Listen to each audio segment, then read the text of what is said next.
ಹೇಳಿದೆ ಸನಾತನ ಧರ್ಮ ಉಳಿದ್ರೆ ನಿಮಗೆ ಇವತ್ತು ಉಳಿತಿತ್ತು ಮಕ್ಕಳೇ.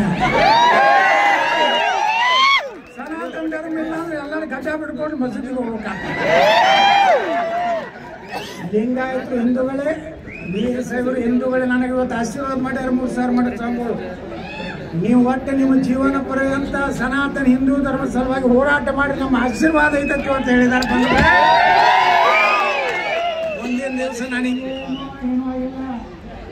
ಹೊರಗೆ ಹಾಕಿದ್ಮೇಲೆ 4 ಜನಪ್ರಿಯ ಆಗಿಬಿಟ್ಟಿನಿ. ನಾನು ತಗೋಲಾರ್ದಾನೆ ಹಿಂದೂ ಯಾವ ಪಕ್ಷನೂ ಈ ರಾಜ್ಯದಾಗ ಅಧಿಕಾರ ಕೊಡ್ಲಕ್ಕೆ ಆಗುವುದಿಲ್ಲ. ಜನರ ಆಶೀರ್ವಾದ ಐತಿ.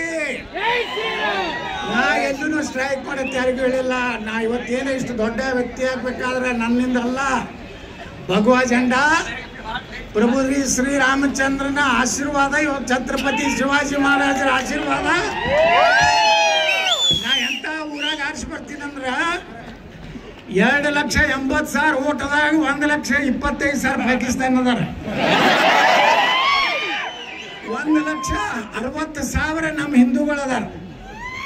ಬೇಕಾದವ್ರ ಮಕ್ಕಳು ಬೇಕಾದಷ್ಟು ರೊಕ್ಕ ಕಳ್ಸಿದ್ರು ನಮ್ಮ ಬಿಜಾಪುರ್ನಾಗ ಎಲ್ಲ ರೊಕ್ಕ ಆರಾಮ್ ತಗೋತಾರ, ಡಾಬಾಕ್ ಹೋಗಿ ಹೊಡಿತಾರ. ಹೆಣ್ಮಕ್ಳು ಬಂಗಾರ ತಗೋತಾರ, ಸೀರೆ ತಗೋತಾರ. ಓಟ್ ಬಂದಾಗ ಬಸವನಗುಡಿ ಎಲ್ಲ ನೋಡಿ ಗೊತ್ತಿತ್ತು.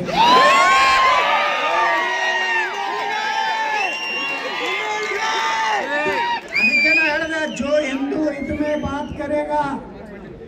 ಇನ್ನು ಕರ್ನಾಟಕದಾಗ ಹಿಂದೂ ಪರವಾಗಿ ಯಾವ ಮಾತಾಡ್ತಾನೆ ಅವನೇ ಮುಂದಿನ ಮುಖ್ಯಮಂತ್ರಿ.